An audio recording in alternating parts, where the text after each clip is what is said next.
जय श्री कृष्णा मित्रों। श्रीमद् भागवत गीता एक ग्रंथ है जो मनुष्य जीवन जीने का सही मार्ग दिखाता है। यह केवल धार्मिक ग्रंथ नहीं बल्कि संपूर्ण जीवन दर्शाता है जो हमें धर्म कर्म का ज्ञान प्रदान करता है। अर्जुन ने अपने परिवारजनों को देखा तो वो विचलित हो गए। उनका मन करुणा से भर गया, हृदय दुविधा से ग्रस्त हो गया। वो घोर निराश हो गए। हे अर्जुन, जो ज्ञानी होते हैं वो ना उनका शोक करते हैं जो मर गए हैं और ना उनका शोक करते हैं जो अभी तक नहीं मरे, क्योंकि वो जानते हैं जो मर गया है वो अवश्य जन्म लेगा और जो जीवित है वो अवश्य मर जाएगा। हे अर्जुन, केवल शरीर का नाश होता है, शरीर के अंदर जो आत्मा है वो कभी नहीं मरता। हे अर्जुन, इस संसार में सिर्फ दो ही वस्तु हैं, एक शरीर, दूसरा शरीर में रहने वाला शरीरी।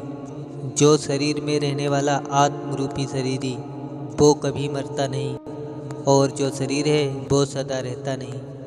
आत्मा एक शरीर छोड़ता है और दूसरा शरीर धारण कर लेता है, बिल्कुल वैसे ही जैसे मनुष्य पुराने कपड़े उतारकर नए कपड़े धारण करता है। हे पार्थ, केवल तुम इतना समझ लो कि मृत्यु एक दरवाजा है जिसके अंदर आते ही आत्मा पुराना शरीर छोड़ देती है।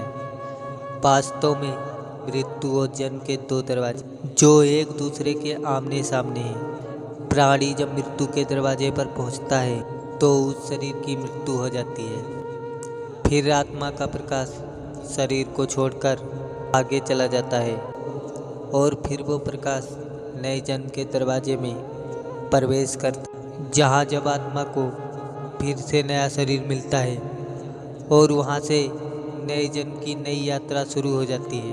हे पार्थ, आत्मा नित्य है, इसलिए वो नहीं बदलती, परंतु शरीर नाशवान है, इसलिए एक आत्मा के कई शरीर बदलते हैं। हर जन्म में नए नए शरीर तो बदलता है, बल्कि हर एक जन्म में भी उसे जो शरीर मिलता है वो एक शरीर भी उसी जन्म में बदलता रहता है। प्राणी को जन्म के समय जो शिशु का शरीर मिलता है वही काल के प्रभाव से एक बालक का शरीर हो जाता है, फिर वो किशोर अवस्था में फिर एक जवान पुरुष का शरीर बनता है, फिर आधी उम्र का, फिर बूढ़े का रूप लेकर अंत में सूखे पत्ते की तरह वृक्ष के पेड़ से टूट जाता है। इस प्रकार जो शरीर पल पल अपने विनाश की ओर बढ़ रहा है उस शरीर की मृत्यु का शोक ज्ञानी जन नहीं करते। हे अर्जुन, हम तुम ये शरीर नहीं, इस शरीर में रहने वाली आत्माएं हैं। ये शरीर तो केवल हमारे रथ है और हम इनके स्वामी हैं। रथ के टूटने से स्वामी नहीं टूट जाता। इस प्रकार शरीर के सुख दुख आत्मा को सुखी दुखी नहीं करते।